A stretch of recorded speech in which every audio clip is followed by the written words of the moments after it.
My mom and I moved to the quiet countryside to start a second life, leaving city life behind. Here, no one knows us. She treats me with the utmost respect, as if I were an adult, and waits for me after making our home cozy and welcoming. I know exactly when she feels no burden, so I started to hurry. My mom, waiting for me to prepare, enjoys her beer and cookies while watching a movie. It's like I'm living with a beautiful lover.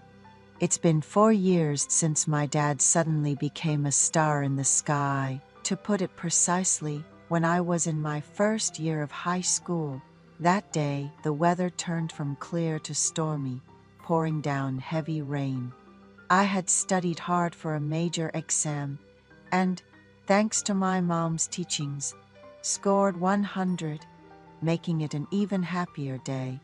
I was about to surprise her when I got home, but I called instead. Her voice, unlike usual, was trembling. "I just got the call your dad passed away. There was an accident, and though he was rushed to a major hospital, he didn't make it," she sobbed. "Which hospital, Mom?" I asked. "It's the funeral home at the university hospital near our house." "Come quickly, Liam." I immediately caught a taxi to the funeral home. My mom looked like she had just arrived from home, pacing back and forth alone. I contacted my father's business associates, and as an only son, I was overwhelmed with arranging the funeral.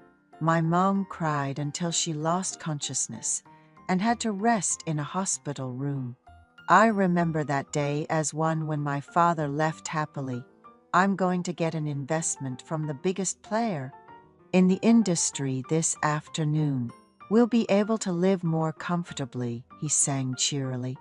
On his way to meet the investor, he had an accident with a large construction vehicle coming out of a construction site. After the funeral, returning home, sitting quietly with my mom, the house felt incredibly bleak without Dad.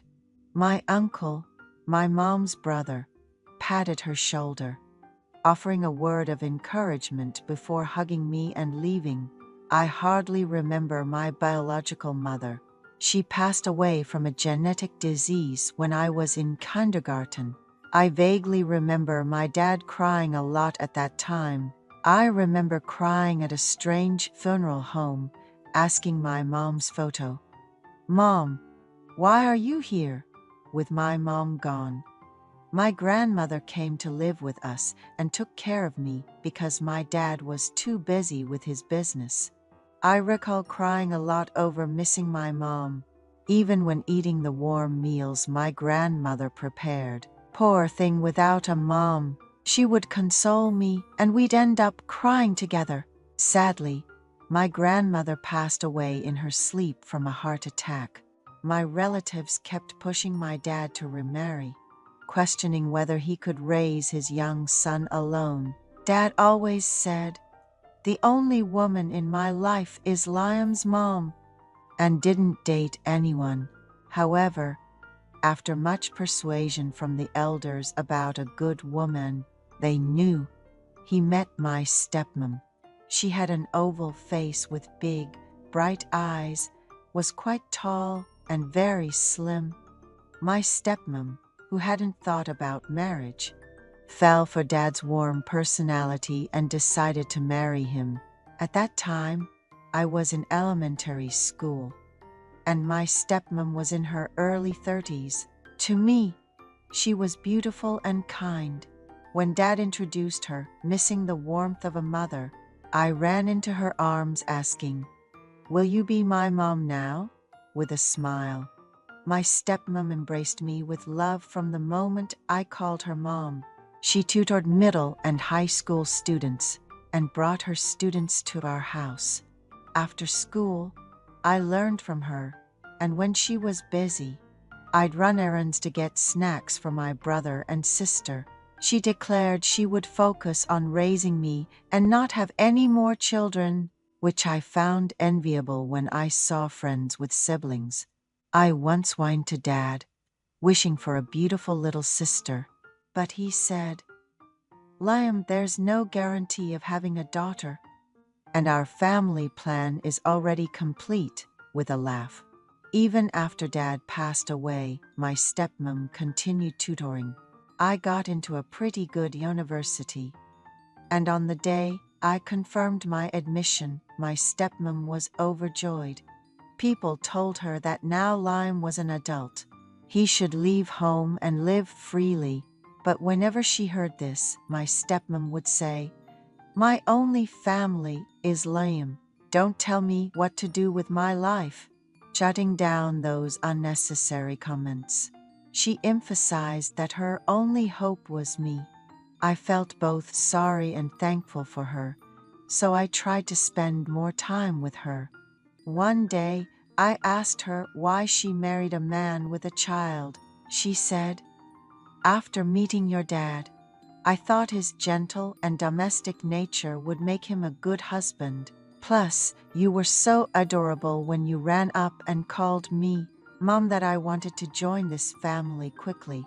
Though people judged her for marrying a man with a son, she said she didn't care about their opinions. Lately, my mom has been shedding tears, missing Dad so much that it breaks my heart. So, I held her tight. Stroking my hair, she said, I just need you, Liam. Seeing you reminds me of your dad. That's all I need. Do you understand what I mean? Yeah, I get it. I'll always be by your side, Mom. You're all the family I've got, I replied, hugging her again. College life has been fun. A whole different world from the studious days of high school. Coming home after a light drink with upperclassmen and friends, Mom would shyly smile and say, Liam, I get so lonely. Dad's not here, and you're growing up so well. Could you come home a bit earlier? That's when I realized how lonely she must feel. Despite her young age, she seemed so solitary. After midterms, Mom suggested we have a beer together. She wore a pretty dress that day, and as we shared stories about her college days over several beers, I couldn't help but notice she was still beautiful. I wanted to spend more time with her, but couldn't express it. Whether it was my feelings or hers that came first, we never discussed it. That night, Mom got a bit tipsy and continued chatting with her legs up on the couch. Unable to hold back any longer, we ended up in the bedroom. Waking up in the early morning, Mom said it was a wonderful time, tears in her eyes. It was awkward being my first time, but since then we've been living in the same space. Mom checks important dates on an app and tells me to be careful. Throughout college, we stayed together. I had a girlfriend briefly, but never developed a deep relationship. Mom said not to worry about jealousy and to enjoy dating, but I told her, I haven't met anyone as beautiful as you. Don't say things you don't mean, and hugged her. Comforted by my words, Mom sighed deeply. After graduating college and landing a good job, Mom suggested we move away from tutoring and find a quiet place to live. We sold our house and bought land nearby to build a cozy home. We made a promise to each other to never marry and just live together.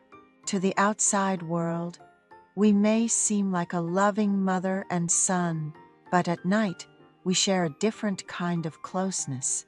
I can't help but feel grateful and happy for our unique bond.